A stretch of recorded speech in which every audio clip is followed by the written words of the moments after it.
Good morning बच्चों। आज हम पढ़ने जा रहे हैं पाठ 12 जब मुझको सांप ने काटा। ये एक कहानी है। इसमें एक बच्चा है जो कह रहा है कि एक दिन वो अहाते में मतलब आंगन में घूम रहा था और उसे सांप रेंगता हुआ दिखाई दिया।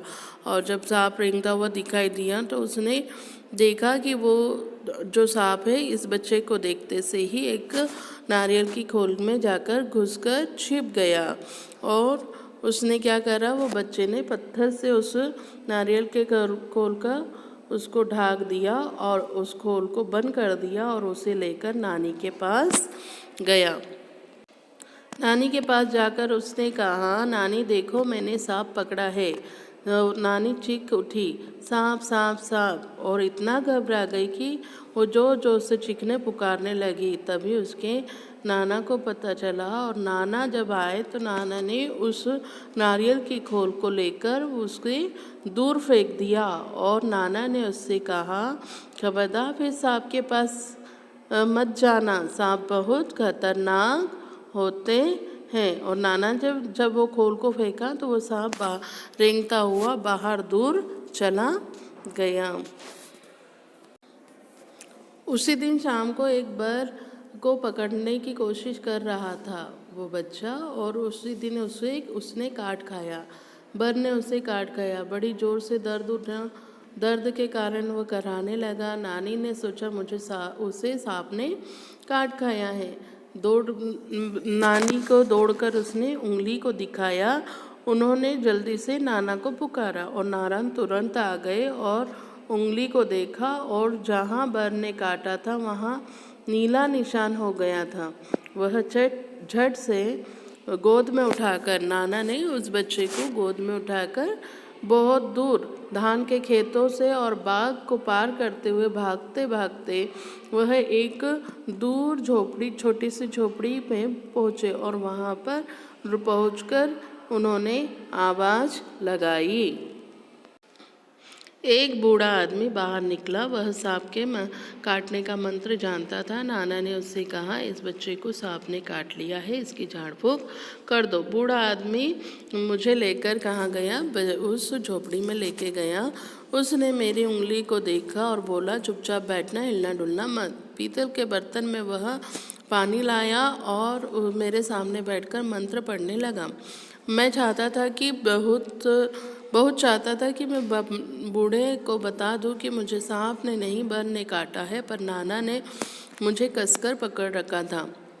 और जैसे ही मैं कहने के लिए मुंह खोलता वैसे ही नाना मुझे डांटकर चुप कर देते। डांट के मारे मैं चुप हो जाता और हमारे पीछे पीछे नानी भी आ गई और गांव के कई लोग भी आ गए और सब लोग उदास खड़े हुए थे। अब क्या हुआ? वो बच्चे को लेकर नाना बूढ़े आदमी के पास गए और बूढ़े आदमी ने को बोला कि जिसकी झाड़ फूँक कर दो। और वो जो बच्चा था वो चाहता था कि बताना कि उसे सांप ने नहीं बर ने काटा है, लेकिन वो बता नहीं पाया क्योंकि नाना उसे बार बार चुप कराते रह रहे थे। और जैसे ही ये सब बातें हो रही थी तो गांव वाले भी और कुछ लोग नानी के साथ उस झोपड़ी के सामने आ गए और उदास खड़े हुए थे। तब तक मेरी उंगली का दर्द जा चुका था। फिर मुझे वहाँ ज़बरदस्ती झाड़ फूँक करानी फिर भी पड़ रही थी। कुछ मिनट बाद बूढ़ा आदमी उठा। उसने उस बर्तन का पानी मेरी उंगली में धोई और मुझे पिलाया। उसने मुझे बोलने से मना कर दिया ताकि दवा का अच्छा असर हो। फिर नाना बोले, नाना को उसने बोला कि अब बच्चा खतरे से बाहर है। अच्छा हुआ आप सब समय पर मेरे पास ले आए, इस बड़े जहरीले सांप ने काटा था। सब लोग बूढ़े को उसके अद्भुत इलाज के लिए बहुत बहुत धन्यवाद दिया। घर लौटने के बाद नाना ने उसके लिए बहुत सारी चीज़ों को भेंट दिया। अब क्या हुआ? वो जो बच्चा था उसका दर्द तो जा चुका था, लेकिन फिर भी उसे क्या करवानी पड़ रही थी? झाड़ फूँक करवानी पड़ रही थी। और उस बूढ़े आदमी ने मंत्र पढ़ने के बाद उस बच्चे के उंगली को उस पानी से धोया और वो पानी पिला भी दिया। और बच्चे को नाना के पास जाकर बोला, बच्चे को बोलने के लिए मना किया और नाना को बोला कि यह जो है इसे जो बड़े जहरीले सांप ने काटा था, अच्छा हुआ तुम मेरे पास समय पर ले आए हो,